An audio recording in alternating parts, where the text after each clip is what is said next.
Willkommen, bienvenue, welcome to the library is open. I hope you've brought your library cards, darlings, and that you're all comfy with a nice cup of tea and a lovely bit of vegan chocolate and or a biscuit / confectionery of your choice. How are we all doing? I hope you're very well this week. It's very nice outside, but it's also very cold, which feels deceitful. Like bald people wearing hats. That's a joke. I'm frequently bald myself. Not currently at the moment, as you can see. I haven't had my hair cut since COVID, Miss Rona hit, and it's summer.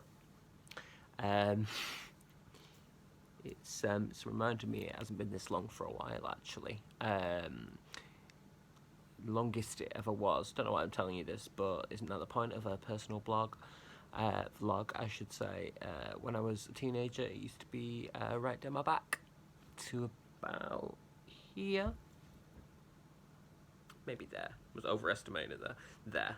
But the problem with my hair is it's quite thick, so like if you go like that, see, it's just life of its own. But I'm also not bothered about cutting it at the moment because that's not the life I'm into throughout this global pandemic. So the life I am into is, as I say, a cup of tea and some literature. I'm so excited to make this episode, I have to just tell you. Only because I just finished this book and it's going down as one of my top books of the year. Absolutely, without a doubt. It's absolutely wonderful. I shouldn't have got all the praise out of the way at first, should I? But I couldn't help it. That clock's wrong, by the way. It stopped if you were trying to work out what time of the day it is. It is not 3 o'clock. But anyway, let's talk about the book. It's a debut novel, 2020 debut novel by Paul Mendez, and it is called Rainbow Milk. And that's the beautiful cover art for it. And I picked this up because I saw it recommended on by Simon Savage of Savage Reads, who I will mention him a couple of times, but I'll link his profile in here. He's a great booktuber and really, really interesting person as well, and lives in sort of like Merseyside, Liverpool, which is where I work, so there's a little connection there, so there we go. Let me tell you a little bit about Rainbow Milk. So Rainbow Milk is about, well, it's actually sort of about 3 protagonists, but our main one is this 19-year-old boy called Jesse McCarthy, who is raised a Jehovah's Witness and is sort of very high up in the, for his age, in the sort of Kingdom Hall. And it's about him coming to terms with his sexuality, that he identifies as gay, and he's a black queer man in sort of late 90s, early 2000s, and it's about, and also having that religious background, it's about how those parts of his identity coalesce and rub up against each other, as it were. I said 3 protagonists because it's actually about a sort of, although Jesse is the main focus of the of the story, there's a sort of lineage from the character that we meet at the very start of the book and then never again, called Norman, who is comes over as part of like the Windrush generation to the UK and sets up his home here and has 2 children, one of whom is a little girl, one is a little boy, and then we sort of leave that plot line alone and then come back to it later. So and then Jesse's story sort of takes place in the middle, and it's about him sort of taking his first tentative steps into exploring his attraction to men,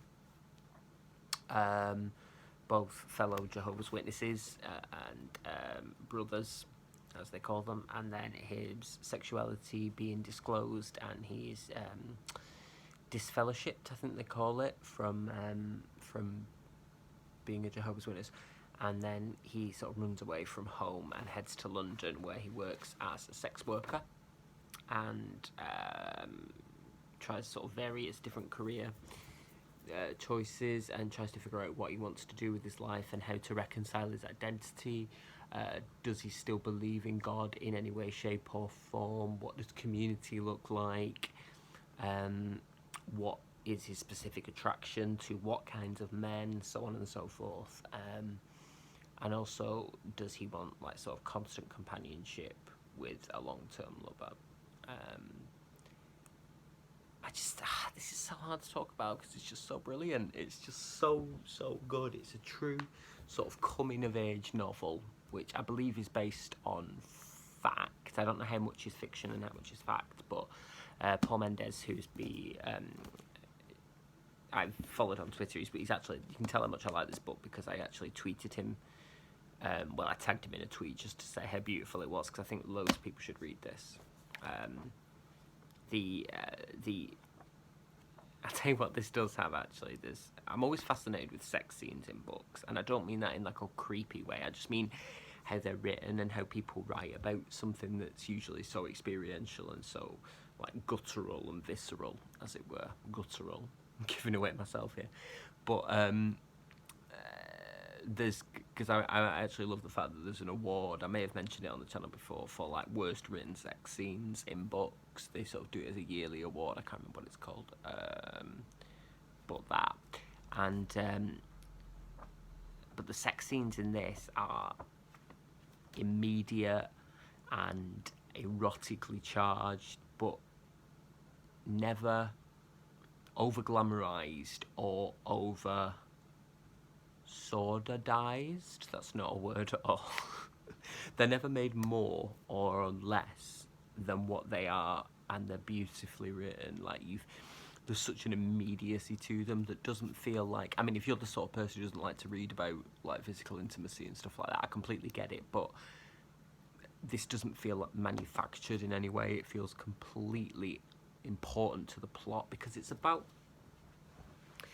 Jesse discovering who he is through what he does, and identify what his pleasures are, how he can use his whole body, because of course it's about him sort of reclaiming his body from the faith that he'd been sort of, I don't want to say forced into, although I sort of do, and being, or rather having an awareness of himself as a vessel for Jehovah, God, whomever, and then being able to take that back and explore everything he can do with it. I also love the fact that the type of men he's attracted to as well are not your sort of typical, twinks, muscle boys, sort of things like that. He has a very specific type of gentleman that he finds attractive, and it feels very,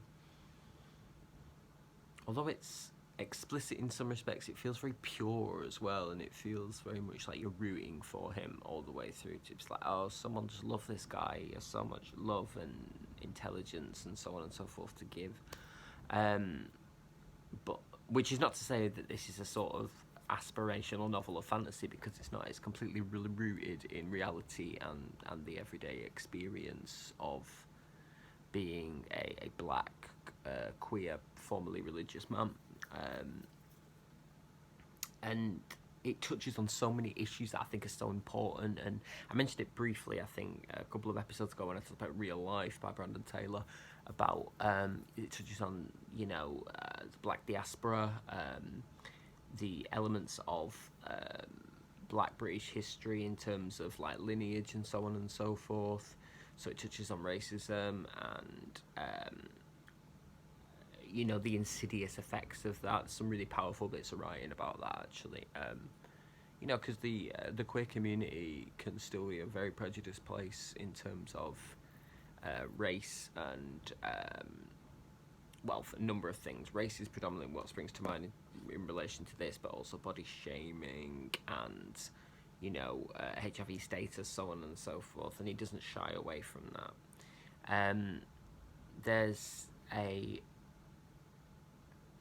really clever use of flashback and flash forward in this as well, as the story starts to unravel, and it's almost as like we realise that we're on a trajectory of self-discovery that we haven't even recognised yet, until it comes up as, because Jesse was raised by his mum, who converted to being a Jehovah's Witness, and then his stepdad Graham, who's white, And the way he sort of talks about this sort of relationship of a white stepfather with a black stepson, and not being able to raise him to recognise what blackness is and what masculinity is, and so on and so forth. And I use masculinity very loosely in the terms that I don't mean like stereotypical masculinity or stereotypical black masculinity either. I mean masculinity is a wider concept.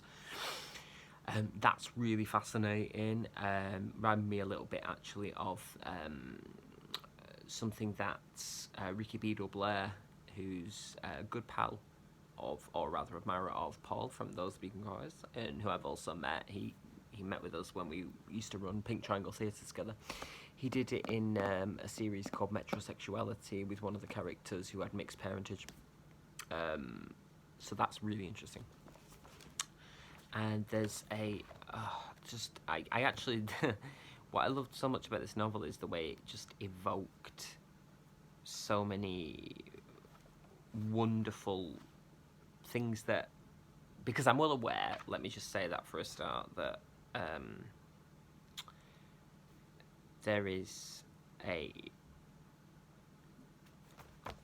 an element of this that I can't directly relate to, obviously, because I'm not a black male. I have the privilege of being a white male. I recognise the queer aspects of that, but also that's a different experience. Being a white queer man and being a black queer man are two very different things. I completely get that. But there are moments when there are things that he talks about that, while the details aren't the same, I recognise, and I'll explain why. So this takes place a bit later on in Jesse's life, when he's moved into a house with another couple of gay men, one of whom he's sort of falling for, and they listen to, because obviously, given his background, there's a lot of music and culture and stuff that he's missed out on, and this other guy introduces him to Unknown Pleasures by Joy Division, and they sit and listen to Love Will Tear Us Apart, and then the full album. And this, I was lying in bed reading this bit, and it just, I'll tell you why in a sec. So, Owen, that's the other guy, closed the blinds behind them, though it was only lunchtime. The sound emerging from the floor-based speakers was like nothing Jesse had ever heard. Plosive drums at the beginning, pumping like the heart of a black boy being chased into a dark tunnel by white thugs. And before he had time to understand what he was hearing, they were joined by little black dots of bass, high, then low, high, then low. A studio effect, like a car sinking into a canal with the radio on, weaved in and out. Jesse felt transported to the deserted foundries and factories of his childhood before they were demolished, cleared away and replaced with car showrooms and supermarkets. The cavities in walls you could climb through to run around the dead, black, oily waste of a century of industrial heft. He missed that world, the sooty, subsiding streets of his ministerial territory, the snotty-nosed children running around dirty-faced kicking battered footballs. And then a little bit further on, he closed his eyes and allowed the music to print images on the back of his eyelids. Derelict foundries, shopping trolleys in the algae-covered canals, the gas tank, the disused railway lines choked with stinging nettles, a dustbin for screwed-up spunked-in porn, the fences with signs up saying danger of death, electricity, keep out.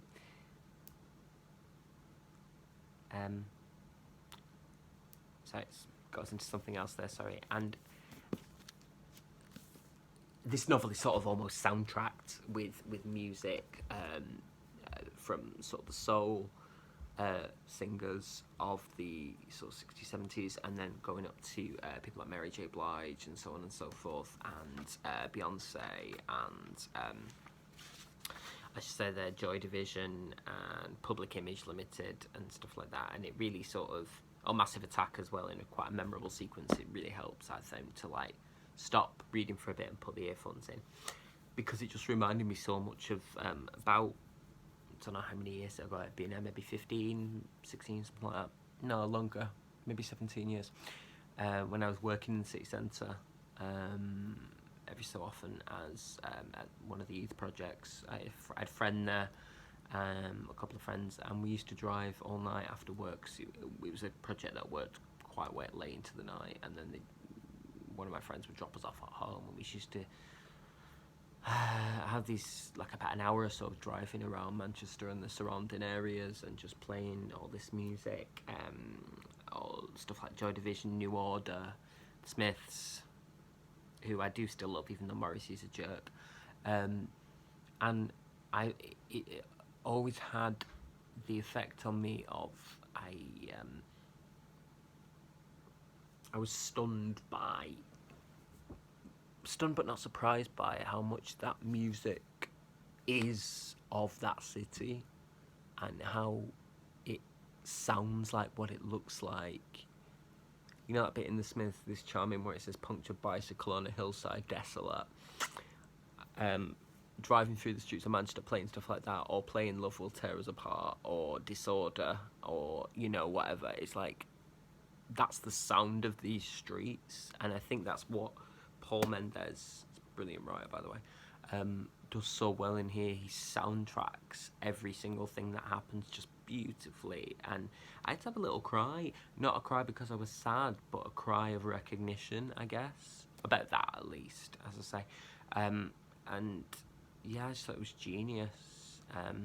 So yeah, I put down the book and put Joy Division on for a bit, just to grasp that. You know the moment at the start of the Joy Division, the video where like the door in the factory opens several times and it's got Ian Curtis's name scrawled on it in graffiti. That bit, that moment is what that felt like, if that makes sense. So I've gone on there. You may or may not understand what I'm talking about, but yeah, there we go. So yeah, this is brilliant. This is so good. This novel, I have no hesitation whatsoever in recommending it. There are, you know, moments of things that could be quite traumatic to read about, or quite, I don't want to say controversial, because I don't really think that anything in anyone's life necessarily is controversial, not when it's lived experience, but you know, there's sort of scenes of, let's call them imbalances of power in sexual and physical relationships, and you know, one particular incident, but I think it's dealt with so honestly, but not gratuitously, that I don't really think it would necessarily, well, obviously I can't speak for you, but I don't think it would necessarily be something that I would put a blanket trigger warning on. So yeah, I mean, what are you still doing here watching this? Go and order it. I'm not even on commission, I swear. But no, if you want a story of a voice that has not been heard yet and should be heard, if you want a book that is about class, race, sexuality, love, body image,